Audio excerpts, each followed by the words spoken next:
নমস্কার বন্ধুরা, astro news অভি YouTube চ্যানেলে আপনাদের সকলকে জানাই স্বাগত। আপনি কি মনে করেন আপনার জীবনে পরিশ্রম করছেন, চেষ্টা করছেন, কিন্তু সাফল্য বারবার হাতছাড়া হয়ে যাচ্ছে? রাগ, অস্থিরতা, সাহসের অভাব কিংবা কর্মক্ষেত্রে বাধা, এই সমস্যাগুলোর সঙ্গে কি আপনার জীবনের কোনো যোগসূত্র রয়েছে? জ্যোতিষশাস্ত্র অনুযায়ী এর পিছনে দুর্বল বা অশুভ মঙ্গল গ্রহের প্রভাব থাকতে পারে।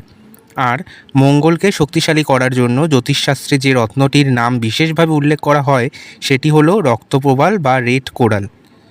এর আরেকটি নাম হলো পলা। আজকের ভিডিওতে আমরা জানব রক্তপ্রবাল কী, মঙ্গল গ্রহের সঙ্গে এর কী সম্পর্ক, রক্তপ্রবাল ধারণ করলে জ্যোতিষশাস্ত্র মতে কী কী উপকার পাওয়া যেতে পারে, কারা রক্তপ্রবাল ধারণ করতে পারেন, কিভাবে এবং কোন আঙ্গুলে এটি ধারণ করা হয়, আর রক্তপ্রবাল ধারণের আগে কোন কোন বিষয়গুলো অবশ্যই মনে রাখতে হবে, সেই নিয়েই আজকে আমাদের এই ভিডিওটি শেষ পর্যন্ত অবশ্যই দেখুন। রক্তপ্রবাল হলো একটি জৈব উৎসজাত রত্ন, যাকে ইংরেজিতে রেড কোরাল বলা হয়। বৈদিক শাস্ত্রমতে রক্তপ্রবালকে মঙ্গল গ্রহের রত্ন হিসাবে ধরা হয়। মঙ্গল সাহস, শক্তি, উদ্যম, কর্মক্ষমতা, আত্মবিশ্বাস, প্রতিযোগিতার মানসিকতা এবং দ্রুত সিদ্ধান্ত নেওয়ার ক্ষমতার প্রতীক। তাই জ্যোতিষশাস্ত্রীয় অনুযায়ী জন্মছকে মঙ্গল দুর্বল হলে উপযুক্ত ক্ষেত্রে রক্তপ্রবাল ব্যবহার মঙ্গলের শুভ শক্তি বৃদ্ধিতে সহায়ক হতে পারে। সাহস ও আত্মবিশ্বাস বৃদ্ধির ক্ষেত্রে রক্তপ্রবালের ভূমিকা অসীম। জ্যোতিষশাস্ত্র মতে রক্তপ্রবাল মঙ্গলের শক্তিকে সক্রিয় করার প্রতীক। যাদের নিজের সিদ্ধান্ত নেওয়ার ক্ষেত্রে দ্বিধা থাকে অথবা আত্মবিশ্বাস কম, তাদের ক্ষেত্রে এটি আত্মবিশ্বাস ও সাহস বৃদ্ধির জন্য ব্যবহৃত হয়। এছাড়াও রক্তপ্রবাল কর্মশক্তির বৃদ্ধিতে সহায়তা করে। মঙ্গল হলো কর্মশক্তির অন্যতম প্রতীক, তাই রক্তপ্রবালকে অনেক সময় উদ্যম, পরিশ্রমের মানসিকতা এবং কাজের প্রতি আগ্রহ বাড়ানোর জন্য জ্যোতিষীয় প্রতিকার হিসাবে ব্যবহার করা হয়। রাগ ও অস্থিরতার ক্ষেত্রে রক্তপ্রবাল অবশ্যই ব্যবহার করা যেতে পারে। এখানে একটি বিষয় বিশেষভাবে মনে রাখা দরকার, মঙ্গল শুধু শক্তির প্রতীক নয়, অতিরিক্ত মঙ্গলের সঙ্গে রাগ, তাড়াহুড়ো এবং আক্রমণাত্মক আচরণের সম্পর্কও জ্যোতিষে ধরা হয়। তাই শুধু রক্তপ্রবাল পড়লেই রাগ কমবে এমন নয়, বরং জন্মছকে মঙ্গলের প্রকৃতি বিচার করে তবেই এই রত্ন ধারণ করা উচিত। প্রতিযোগিতায় মানসিক শক্তি বৃদ্ধিতে এই রক্তপ্রবাল সহায়তা করে। জ্যোতিষশাস্ত্র মতে মঙ্গল প্রতিযোগিতা, সাহস এবং লড়াই করার মানসিকতার সঙ্গে যুক্ত। তাই খেলাধুলা, প্রতিযোগিতামূলক পেশা বা এমন কাজে যেখানে দৃঢ়তা ও দ্রুত সিদ্ধান্ত নেওয়ার প্রয়োজন, সেখানে রক্তপ্রবালকে বিশেষ গুরুত্ব দেওয়া হয়। নেতৃত্বের গুণ বৃদ্ধিতেও রক্তপ্রবাল সহায়তা করে।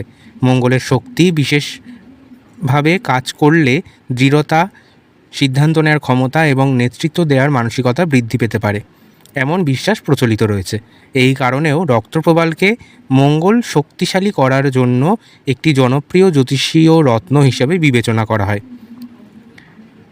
যদি জন্মকুণ্ডলিতে মঙ্গল দুর্বল অবস্থায় থাকে এবং জ্যোতিষীয় বিচার অনুযায়ী রক্তপ্রবাল উপযুক্ত হয়, তাহলে এটি মঙ্গলের প্রতিকার হিসাবে ব্যবহার করা যেতে পারে। তবে মনে রাখবেন, প্রত্যেক মানুষের জন্য রক্তপ্রবাল একেবারেই উপযুক্ত নয়, কারণ জন্মছকে মঙ্গল কোন রাশিতে রয়েছে, কোন ঘরে রয়েছে এবং কোন গ্রহের সঙ্গে যুক্ত, তার দৃষ্টি কেমন এবং আপনার লগ্ন কী, এই সব বিচার বিবেচনা করে তবেই রক্তপ্রবাল ধারণ করা উচিত।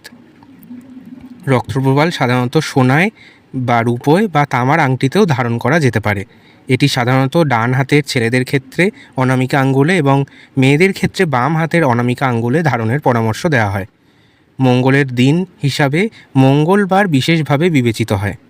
ধারণের আগে রত্নটি পরিষ্কার করে মঙ্গলদেবের উদ্দেশ্যে প্রার্থনা করে তবেই এই রত্নটি ধারণ করা যেতে পারে। অনেকে মঙ্গল মন্ত্র জপ করে তবে এই রত্ন ধারণ করে। মন্ত্রটি হলো ওং ক্রাং খ্রিং ক্রোং স ভৌমায় নমঃ। এই মন্ত্রটি 108 বার জপ করে তবেই এই রত্নটি ধারণ করা উচিত। এখানেই রয়েছে সবচেয়ে গুরুত্বপূর্ণ বিষয়। যখন আমরা জানব মঙ্গল যদি জন্মছকে অতিরিক্ত শক্তিশালী বা অশুভভাবে সক্রিয় থাকে, তাহলে নিজের সিদ্ধান্তে রক্তপ্রবাল ধারণ করা একদমই ঠিক নয়। কারণ জ্যোতিষীয় বিশ্বাস অনুযায়ী মঙ্গলকে আরও শক্তিশালী করলে কিছু মানুষের ক্ষেত্রে রাগ, উত্তেজনা, তাড়াহুড়ো বা সংঘাতের প্রবণতাও বাড়তে পারে। মঙ্গল দুর্বল মানেই মনে হচ্ছে তাই সবাই রক্তপ্রবাল পড়বে, এরকম ধারণা একদমই ঠিক নয়। বাজারে বিভিন্ন ধরনের প্রবাল পাওয়া যায়, রত্ন কেনার সময় এর উৎস, গুণমান, চিকিৎসাগত বাণিজ্যিকগত সার্টিফিকেট এবং বিক্রেতার বিশ্বাসযোগ্যতা যাচাই করা গুরুত্বপূর্ণ। শুধু রং দেখে কোনো পাথরকে প্রাকৃতিক রক্তপ্রবাল বলে ধরে নেওয়া একদমই উচিত নয়। রক্তপ্রবাল একটি সুন্দর লাল রত্ন নয়। বৈদিক জ্যোতিষে এটি মঙ্গল গ্রহের প্রতীকী রত্ন হিসেবে বিশেষ গুরুত্ব পেয়েছে। সাহস, উদ্যম, কর্মশক্তি, আত্মবিশ্বাস এবং নেতৃত্বের মতো গুণের সঙ্গে মঙ্গলকে যুক্ত করা হয়। কিন্তু একটি কথা সবসময় মনে রাখবেন, রত্ন কোনো ম্যাজিক নয়। জন্মকুণ্ডলীর বিচার না করে শুধুমাত্র কারোর পরামর্শে রক্তপ্রবাল ধারণ করা উচিত নয়। আপনার জন্মছকে মঙ্গল কেমন অবস্থায় রয়েছে সেই বিচার করেই এই রত্নটি ধারণ করা উচিত। আপনার রাশি ও জন্মকুণ্ডলীতে মঙ্গল গ্রহের অবস্থান সম্পর্কে জানতে চাইলে আমাদের কমেন্টে আপনার রাশি লিখে জানান। বন্ধুরা, ভিডিওটি যদি ভালো লেগে থাকে তাহলে অবশ্যই লাইক, শেয়ার এবং সাবস্ক্রাইব করতে ভুলবেন না। আবার দেখা হবে নতুন ভিডিওতে। ধন্যবাদ। ভালো থাকবেন সবাই।